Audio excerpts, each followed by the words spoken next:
بسم اللہ الرحمن الرحیم۔ السلام علیکم۔ اصل میں ایک وقت تھا جب لوگ خوبصورت نعتیں سنا کرتے تھے، خوبصورت کلام سنا کرتے تھے، نغمے سنا کرتے تھے ملک کے، لیکن اس کے اندر موسیقی نہیں ہوتی تھی اور لوگ موسیقی کو پسند بھی نہیں کرتے تھے۔ جیسے جیسے وقت گزرا، تمام دنیا جدت کے مراحل سے گزری، آہستہ آہستہ جدت پسند ملاؤں نے اسلام کو بھی جدت سے گزارنا شروع کر دیا۔ انہوں نے کہا اگر ہر چیز بدل سکتی ہے تو دین مذہب کے اندر احکام بھی بدل سکتے ہیں۔ تو انہوں نے کیا کہ انہوں نے موسیقی کو حلال کہنا شروع کر دیا، اور یہ وہ مسئلہ تھا جس پر کبھی کسی کو کوئی اختلاف تھا ہی نہیں، سب یہ کہتے تھے یہ حرام ہے، تو انہوں نے اس کو حلال کہنا شروع کر دیا۔ اب وہ احباب جو اس کو حرام جانتے تھے ان کو اس بات کی تکلیف ہوئی، اور ان کے درمیان ایک نیا مسئلہ کھڑا ہوا جس کا نام تھا کہ کیا اسلام میں موسیقی جائز ہے۔ ان جدت پسند ملاؤں نے صرف اپنے مزے کو جائز کرنے کے لیے دین اسلام کے ساتھ کھلواڑ کر دیا۔ تو ہماری آج کی ویڈیو بھی اسی کے متعلق ہے، اور ہم دیکھیں گے کہ کیا قرآن اور حدیث میں واقعتاً موسیقی کی کوئی گنجائش باقی ہے یا نہیں، کیونکہ یہاں پر ڈرامہ یہ چل رہا ہے کہ لوگ موسیقی کے ساتھ نعتیں بھی پڑھ رہے ہیں، موسیقی کے ساتھ کلام بھی پڑھ رہے ہیں، اور ان کے ساتھ جھوم بھی رہے ہیں، ناچ بھی رہے ہیں، رقص بھی کر رہے ہیں اور وجد بھی کر رہے ہیں۔ ٹھیک ہے، اور یعنی آپ نے ایک چیز کے لیے دروازہ کھولا تھا، یہاں ایک برائی کی جگہ بے شمار برائیوں نے اپنی جگہ بنا لی، اور آگے سے دلیل کیا دیتے ہیں؟ کہتے ہیں اگر کلب گرا کر، اگر مندر گرا کر مسجد بنائی جا سکتی ہے تو موسیقی کے ساتھ نعت کیوں نہیں پڑھی جا سکتی؟ تو میرے بھائی یہ بات حجت ہمیں نہ دیں، یہ اللہ کے رسول دیکھیں گے کہ اس بارے میں کیا کہتے ہیں، اور اللہ کا رسول کا اس بارے میں کیا حکم ہے۔ تو قرآن مجید فرقان حمید میں سورہ لقمان آیت نمبر 6، اور انسانوں ہی میں سے کوئی ایسا بھی ہے جو کلام دل فریب خرید کر لاتا ہے تاکہ لوگوں کو اللہ کے راستے سے علم کے بغیر بھٹکا دے اور اس راستے کی دعوت کو مذاق میں اڑا دے، ایسے لوگوں کے لیے سخت ذلیل کرنے والا عذاب ہے۔ سخت ذلیل کرنے والا عذاب، ایسا عذاب جو انسان کو ذلیل اور رسوا کر دے، ایسا عذاب۔ اب یہ آیت ہے، اس آیت میں ایک لفظ استعمال ہوتا ہے لہو الحدیث۔ اب اگر میں خود ایکسپلین کروں اس چیز کو کہ لہو الحدیث کیا ہوتی ہے، تو ہمارے کچھ احباب کہنا شروع کر دیں گے بھائی آپ تو من مرضی کی تشریح کر رہے ہیں، بھائی آپ تو اپنی مرضی کی تشریح کر کے ہمیں مجبور کر رہے ہیں اور ہم پہ یہ تھوپ رہے ہیں چیز کہ ہم مانیں۔ تو حضور میں آپ کو پہلے بتا دوں، یہ ہم اپنی من مرضی کی نہیں کریں گے، ہم دیکھیں گے کہ مفسرین اس بارے میں کیا کہتے ہیں کہ وہ لہو الحدیث کس چیز کو کہتے ہیں، وہ لہو الحدیث کہتے کس چیز کو ہیں۔ تو اس سلسلے میں جو پہلی تفسیر میں ہاتھ میں اٹھائی ہوئی ہے یہ ہے جی تفہیم القرآن، سید ابو الاعلیٰ مودودی رحمۃ اللہ علیہ کی، اس کی جلد نمبر ہے جی 4، اور سورہ لقمان آیت نمبر 6 کے اندر وہ کہتے ہیں، اس کی تفسیر کے اندر وہ لکھتے ہیں کہ اصل الفاظ لہو الحدیث یعنی ایسی بات جو آدمی کو اپنے اندر مشغول کر کے باقی تمام چیزوں سے غافل کر دے، مثلا گپ شپ، ہنسی مذاق، گانا بجانا وغیرہ وغیرہ۔ یعنی آپ نے لہو الحدیث کے اندر گانا بجانا رکھا، آپ نے کہا اس سے مراد گانا بجانا ہے، گانا بجانا ہے۔ اب بہت سے ایسے ہمارے احباب ہیں جن کا تعلق ایک خاص اسکول آف تھاٹ سے اور ایک خاص مسلک سے ہے، اور وہی لوگ اس کو جائز کہتے ہیں۔ ان کے اپنے امام احمد رضا خان بریلوی رحمۃ اللہ علیہ اس کی تفسیر میں کہتے ہیں کہ لہو یعنی ہر اس باطل کام کو کہتے ہیں جو نیکی سے ہٹا کر دوسرے راستے پر لگا دے یا برے راستے پر لگا دے، جیسے قصے، کہانیاں، جادو اور گانا بجانا۔ گانا بجانا بھی اس کے اندر داخل ہے۔ کہتے ہیں جی قرآن سے ثابت کرو، قرآن سے ثابت کرو گانا بجانا منع ہے۔ ہم قرآن سے ہی ثابت کر رہے ہیں، اسی کی تفاسیر ہیں۔ مزید یہ کہ تمام مکاتب فکر کے علماء اور مفسرین موسیقی کی حرمت پر اسی آیت سے استدلال کرتے ہیں۔ اب احمد رضا خان نے کتاب لکھی تھی، اس کا نام تھا فتاوی رضویہ۔ اس کتاب کے اندر انہوں نے لکھا ایک فتویٰ کہ مزامیر یعنی گانا بجانا سننا یا سنانا نہ صرف حرام ہے بلکہ کبیرہ گناہوں میں سے ہے، یعنی کہ کبیرہ گناہ ہے۔ اچھا، اب ہم دیکھتے ہیں جی پیر کرم علی شاہ صاحب، وہ بھی اسی اسکول آف تھاٹ کے تھے، وہ کیا کہتے ہیں؟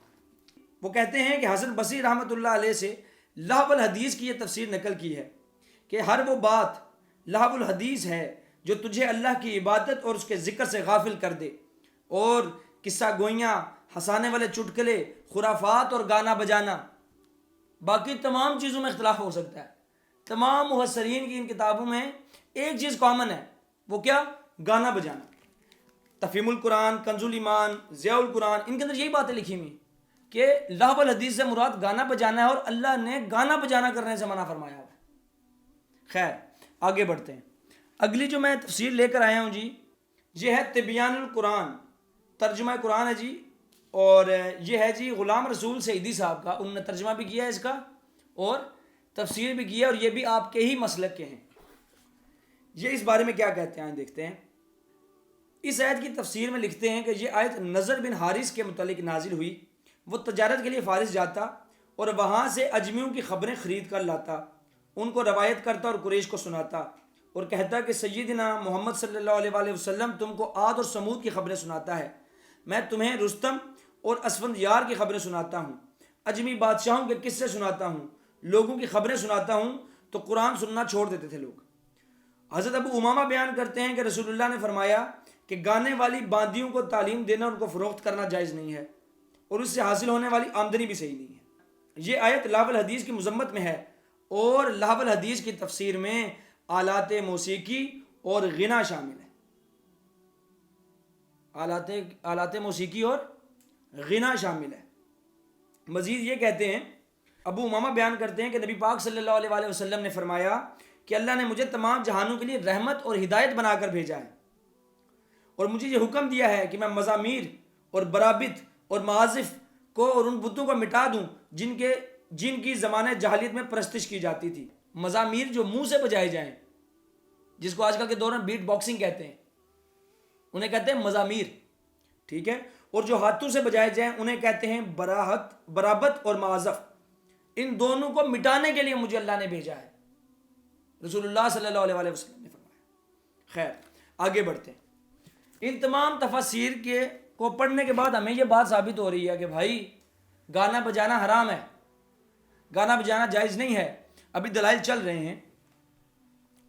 اس کے بعد جو اگلی اور آخری تفسیر میرے پاس ہے، یہ ہے جی تفسیر ابن کثیر۔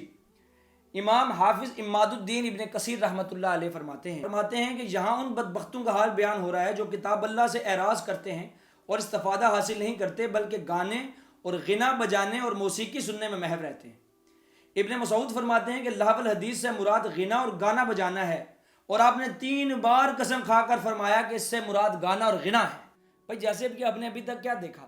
ہم نے دیکھا کہ کنز الایمان میں احمد رضا خان نے، فتاوی رضویہ کے اندر احمد رضا خان نے، تبیان القرآن میں غلام رسول سعیدی نے، ضیاء القرآن میں پیر کرم علی شاہ نے، تفہیم القرآن میں مولانا مودودی نے، ان تمام لوگوں نے لہو الحدیث کو گانے بجانے سے مراد دیا۔ اس کے علاوہ مزید مفتی تقی عثمانی صاحب نے تفسیر عثمانی میں لہو الحدیث کو موسیقی کے ساتھ تشبیہ دی ہے۔ تفسیر بغوی میں امام حسین بن مسعود بغوی نے امام مجاہد تابعی کا قول نقل کیا اور فرمایا کہ لہو الحدیث سے مراد گانے اور گانے والیاں ہیں جو لوگوں کو دین سے دور کرتی ہیں، پس ثابت ہوا کہ لہو الحدیث سے مراد گانا اور موسیقی ہے۔ تفسیر قرطبی میں امام قرطبی نے 4 ائمہ کے اقوال لکھے۔ عبداللہ ابن مسعود رضی اللہ تعالیٰ عنہ جو کہ صحابی رسول ہیں فرماتے ہیں کہ لہو الحدیث سے مراد غنا ہے۔ عبداللہ ابن عمر رضی اللہ تعالیٰ عنہ جو کہ حضرت عمر فاروق رضی اللہ تعالیٰ عنہ کے صاحبزادے ہیں اور نبی اکرم صلی اللہ علیہ وآلہ وسلم کے صحابی ہیں، فرماتے ہیں اس سے مراد گانے اور موسیقی ہیں۔ حسن بصری تابعی رحمۃ اللہ علیہ فرماتے ہیں اس سے مراد گانے بجانے کے آلات ہیں، اور قاسم بن محمد تابعی جو کہ محمد ابن ابی بکر کے بیٹے اور ابو بکر صدیق رضی اللہ تعالیٰ عنہ کے پوتے ہیں، فرماتے ہیں اس سے مراد غنا ہے، اور غنا باطل ہے اور باطل جہنم میں لے کے جانے والا ہے۔ اب تک ہم یہ سمجھ آیا کہ لہو الحدیث یا تو موسیقی ہے یا غنا ہے۔ موسیقی تو ہمیں سمجھ آتی ہے، غنا کیا ہے؟ وہ آلات جن سے موسیقی بنائی جائے اسے غنا کہتے ہیں۔ قرآن کی روشنی میں تو ہم نے سمجھ لیا کہ مفسرین کی اس بارے میں کیا رائے ہے. اب ہم دیکھتے ہیں کہ احادیث نبویہ صلی اللہ علیہ وآلہ وسلم میں کیا ہے. صحیح بخاری میں ایک روایت ہے کہ ابو مالک اشعری رحمۃ اللہ علیہ فرماتے ہیں کہ نبی اکرم نے فرمایا کہ میری امت میں ایسے بدبخت لوگ پیدا ہوں گے جو زنا کو، شراب کو، ریشم کو اور موسیقی کے آلات کو، گانے بجانے کو حلال بنا لیں گے. یعنی کہ زنا حرام ہے، حلال کر لیں گے. شراب حرام ہے، حلال کر لیں گے. ریشم حرام ہے، حلال کر لیں گے. اور گانا بجانا حرام ہے، اس کو حلال کر لیں گے. یہ کیسے ہو سکتے ہیں کہ 3 چیزیں ایسی داخل کی جائیں جو حرام ہے اس کو حلال کر لیں گے، چوتھی جو آلریڈی حلال ہے اس کو وہ حلال کر لیں گے؟ تو کیا وعید ہے بھائی. نبی پاک صلی اللہ علیہ وآلہ وسلم نے 3 ایسی چیزیں بتائی جو حرام تھیں، ساتھ چوتھی بھی وہی بتائی. یہ انڈرسٹوڈ بات ہے کہ چاروں کی چاروں حرام ہے. ٹھیک ہو گیا جی. اچھا اب مجھے کوئی بندہ آگے بتائے گھنٹی جو ہوتی ہے، گھنٹی پنجابی میں کہتے ہیں ٹلی، اور ٹلی میں نا کتنی کوئی موسیقی ہوتی ہے. اس گھنٹی میں جو جانوروں کے گلوں میں ٹلیاں ڈلی ہوتی ہیں اس میں کتنی کوئی موسیقی ہوتی ہے. نبی اکرم صلی اللہ علیہ وآلہ وسلم نے فرمایا فرشتے اس مسافر کی جماعت کے ساتھ نہیں چلتے جس میں کتا ہو یا گھنٹی ہو. فرشتے اس کے ساتھ نہیں چلتے. اور یہ کہتے ہیں جی خیر ہے، جیسے چلا رہے ہیں کہتے ہیں چلنے دو، کیا فرق پڑتا ہے؟ فرق تو خیر کوئی بھی نہیں پڑتا. ایک بار انسان بے حیا ہو جائے نا جی تو فرق کوئی نہیں پڑتا. اچھا حضرت نافع بیان کرتے ہیں، کہتے ہیں نا میں ابن عمر رضی اللہ تعالیٰ عنہ کے ساتھ ایک دفعہ سفر کر رہا تھا، تو راستے میں نا کہیں بانسری کی آواز آئی، تو آپ نے اپنے کانوں میں انگلیاں ڈالی اور سائڈ پہ ہو گئے. پھر مجھ سے پوچھتے ہیں کہ نافع کیا تمہیں اب بھی وہ آواز آ رہی ہے موسیقی کی؟ تو انہوں نے کہا کہ نہیں حضور اب تو آواز نہیں آ رہی. تو آپ نے اپنے کانوں سے انگلیاں نکالی اور فرمایا کہ میں ایک دفعہ نبی پاک کے ساتھ جا رہا تھا، کہیں پہ بانسری کی آواز آئی تو نبی پاک نے اپنے کانوں میں انگلیاں ڈال لی. نبی پاک نے بھی ایسے کیا تھا. یہی نبی اکرم صلی اللہ علیہ وآلہ وسلم کو موسیقی سے اتنی نفرت تھی کہ جہاں کہیں موسیقی بجتی تھی اپنے کانوں میں انگلیاں ڈال لیا کرتے تھے. اب جس چیز کو نبی پاک سننے کے لیے کہ وہ چیز میں کہیں سن نہ لوں اپنے کانوں میں انگلیاں ڈال لیں، وہ حلال کیسے ہو سکتی ہے؟ وہ کسی بھی فارم میں وہ حلال کیسے ہو سکتی ہے مجھے بتائیں. اچھا اس کے بعد سنن نسائی میں ایک روایت ہے، حضرت اوزائی سے روایت ہے کہ حضرت عمر بن عبدالعزیز رحمۃ اللہ علیہ عمر بن ولید کو خط لکھا اور کہا کہ تمہارا باپ نا تقسیم میں سے حصے کھا لیتا تھا، غریبوں کو نہیں دیتا تھا، مسکینوں کو نہیں دیتا تھا، یتیموں کو نہیں دیتا تھا، کھا لیتا تھا. تو تمہارا باپ جو ہے نا بروز محشر بہت مشکل میں ہوگا، کیونکہ بہت سے لوگ جن کے اس نے حق کھائے وہ دعوے دار کھڑے ہوں گے. اور جو تم لوگ موسیقی اور موسیقی کے آلات اور بانسری لے کے پھرتے ہو نا یہ بدعتیں ہیں. یہ نبی اکرم صلی اللہ علیہ وآلہ وسلم نے ان کو جائز قرار نہیں دیا. یہ کون کہہ رہا ہے؟ عمر بن عبدالعزیز، جن کو چھٹا خلیفہ مانا جاتا ہے، خلیفہ راشد، یعنی ابو بکر، عمر، عثمان، علی، حسن ابن علی اور عمر بن عبدالعزیز. یہ آپ کو میں بتاؤں کہ بھائی انہوں نے کہہ دیا کہ بھائی یہ جو تم چیزیں استعمال کرتے ہو یہ کیا ہے؟ یہ بدعات ہے، یہ حرام ہے، یہ جائز نہیں ہے. نبی اکرم صلی اللہ علیہ وآلہ وسلم نے اس کی اجازت نہیں دی. پھر ہمارے کچھ لوگ شادی بیاہ کے موقع پر ڈھولک بجاتے ہیں اور کہتے ہیں خیر ہے کچھ نہیں ہوتا، خوشی کے موقع پہ چلتا ہے، خوشی کے موقع پہ چلتا ہے. نبی اکرم نے فرمایا شراب، جوا اور طبل بجانا حرام ہے. یہ نبی اکرم نے فرمایا حرام ہے. طبل کیا ہے؟ علی بن بزیمہ سے سفیان نے پوچھا کہ طبل کیا ہے؟ تو آپ نے فرمایا ڈھولک بجانا، یعنی ڈھولک بجانا طبل ہے. اچھا اس کے بعد قیس بن سعد بن عبادہ رضی اللہ تعالیٰ عنہ بیان کرتے ہیں کہ نبی اکرم نے فرمایا کہ اللہ نے شراب، ڈھولک بجانا، رومیوں والا جوا کھیلنا حرام ہے کیا ہوا ہے. اللہ نے حرام کیا ہوا ہے. جو چیز نبی پاک نے حرام کیا وہ تمہارے لیے حلال کیسے ہے؟ چاہے وہ کسی فارم میں ہو. اگر موسیقی حلال ہے گٹار لے کے مسجد چلے جاؤ، مسجد میں بیٹھ کے بجاؤ. کیوں نہیں بجاتے مسجد میں جا کے گٹار؟ یہ پیانو کیوں نہیں جا کے مسجدوں میں بجاتے؟ کیونکہ ڈیپ ان سائڈ آپ لوگ بھی جانتے ہو کہ بھائی یہ حرام ہے، یہ جائز کوئی نہیں ہے. وما آتاکم الرسول فخذوہ وما نہاکم عنہ فانتہوا. جو چیز رسول اللہ دیں وہ لے لو، جسے روکیں اس سے رک جاؤ. اتنی واضح آیات ہونے کے بعد، اتنی زیادہ مفسرین کے اقوال آ جانے کے بعد، اتنی واضح احادیث آ جانے کے بعد اگر کوئی شخص یہ کہے کہ نہیں بھائی حلال ہے تو ایسے شخص کا کیا کیا جا سکتا ہے؟ اس کے لیے محض ہدایت کی دعا کی جا سکتی ہے. اور اگر ابھی بھی کسی کی تشفی نہ ہو تو وہ اپنے اپنے مسالک کی پرانی کتابیں پڑھ کے دیکھ لے کہ وہ لوگ مزامیر کے بارے میں اور ہاتھوں سے بجائے جانے والے موسیقی کے آلات کے بارے میں کیا کہتے تھے. آپ کو اندازہ ہو جائے گا آپ فتاوی رضویہ کھول کے دیکھ لیں، آپ احیاء العلوم کھول کے دیکھ لیں، آپ کشف المعجوب کھول کے دیکھ لیں، آپ غنیت الطالبین کھول کے دیکھ لیں، آپ چاہے کوئی بھی پرانے مفکرین اور مفسرین کی کتابیں کھول کے دیکھ لیں، ان کے اندر حرام ڈکلیئر کیا گیا، اور انہوں نے کوئی اپنی ذاتی رائے پر نہیں کیا بلکہ قرآن اور حدیث کی روشنی میں کیا۔ تو ہمارا کام تھا ہم آپ کو بتا دیں، ہم نے اللہ کی بات آپ کے سامنے رکھ دی۔ اب جس کے جی میں آئے وہی پائے روشنی، ہم نے دیا جلا کے سر بام رکھ دیا۔ ہم نے آپ کے سامنے قرآن کی آیت رکھی، اس آیت کے اوپر مفسرین کے اقوال رکھے، تابعین کے اقوال رکھے، صحابہ کرام رضوان اللہ اجمعین کے اقوال رکھے۔ اس کے بعد ہم نے احادیث نبویہ پیش کی، ہم نے اس کے اندر نبی اکرم صلی اللہ علیہ وآلہ وسلم کے احکامات پیش کیے۔